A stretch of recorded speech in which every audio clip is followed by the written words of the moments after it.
My name is Herbert Jenkins, and I teach fourth grade at Andrews Elementary. In this video, I'm going to talk about differentiation and how it looks in my classroom.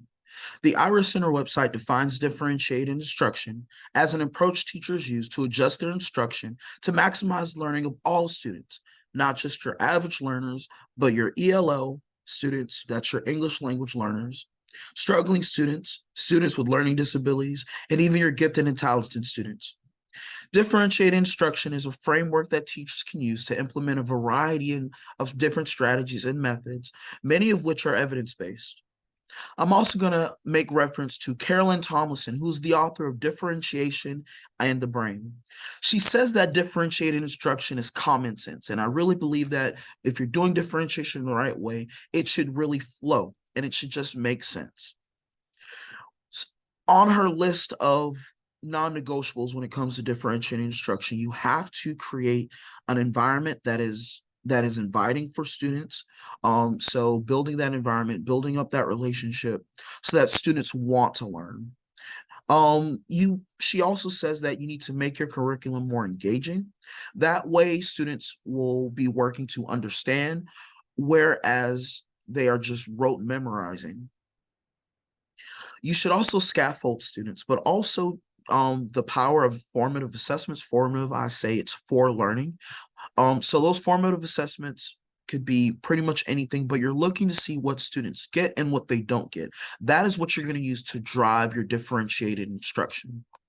I'm going to show you a couple of different examples of how I use differentiated instruction in my classroom and what it looks like. And I hope that, maybe this can help someone. So I'm going to start off with math. So my classroom, I have my students grouped homogenously based on their test scores and their so I use their iReady data in order to group them up. And being able to group my students this way, I meet with every individual group, and that way it's just easier to work with a small group of students. Whereas a whole class, those students that don't like to share in whole group feel a little bit more comfortable and able to talk in front of their peers when it's only a few of them, 3 to 5 at a time. Also, I'm able to work closer with them. It's more direct instruction, and that way I can kind of guide their learning that way. My group 4, which is more of my struggling learners, I can work on more standard skills. I can give them a little more time when they need it. Whereas my group 1, which are my top tier learners, I can differentiate that as well by working on skills that are even above what they're asked to do in normal class. So also while they're in rotations, when they're in their groups, they will have opportunities to do different things. It could be working on iReady lessons. It could be playing math games that have, that are integrated with the skill that we're working on for that day. It could be task cards. It could be different types of learning games. Now, reading is a little bit different because I'm a big reading person. So I have two different reading groups. I have one set that is grouped homogenously, just like my math groups, and we rotate through and we work on different skills. Now, I also do guided reading groups, and one of the things that I do with my guided reading groups is I use the Fontes FNO sets to pull different reading materials, and they're all based on their reading level. So if you look, I have them grouped, and some of them may be either higher or lower depending on the group, but I just had to be able to get them around where they are at with their peers. So my lowest group is my level N through O.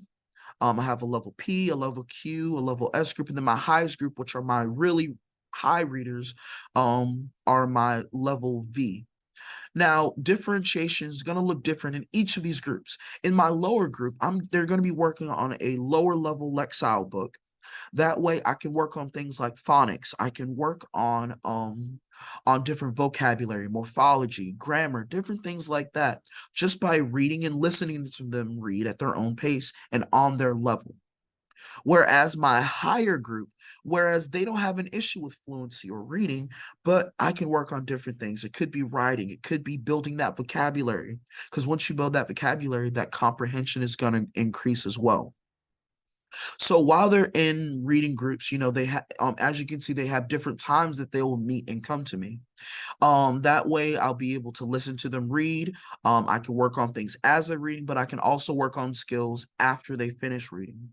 The one other students that are not with me, they will be working on different things. It could be writing, it could be building their stamina and reading, it could be working on iReady lessons. It just depends on the day. It could also be collaborative group work sometimes. Um, so this way, again, just like with math, I know what students need and I can see what they need. Whereas if their whole group, it's going to be harder for me to kind of give them that one-on-one instruction.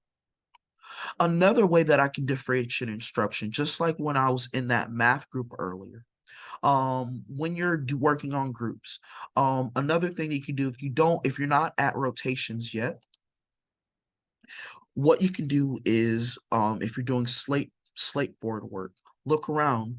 This is a type of formative assessment. Um, you ask them to hold up your boards once you answer this. Last week we were working on converting time between minutes, hours, and seconds. And so students have to have an understanding of multiplication, but they also have to have an understanding of time. So as I'm having them hold up their slate boards and write down their answers on their boards, I can walk around and I can assess them. That's a quick assessment.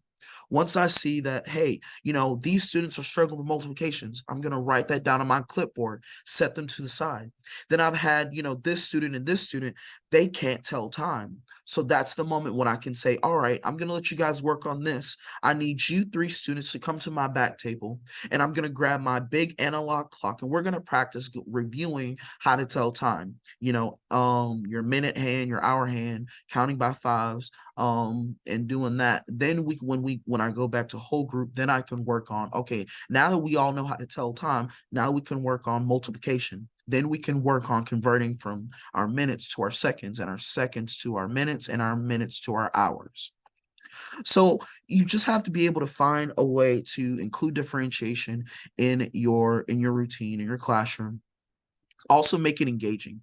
I find that collaborative work is one of the easiest ways to get them engaged, whether it's working on task cards or whether it's doing book clubs with your students. So engaging those students and making it personal to them, making them more responsible for their learning is another way that you can differentiate your instruction across your spectrum of students.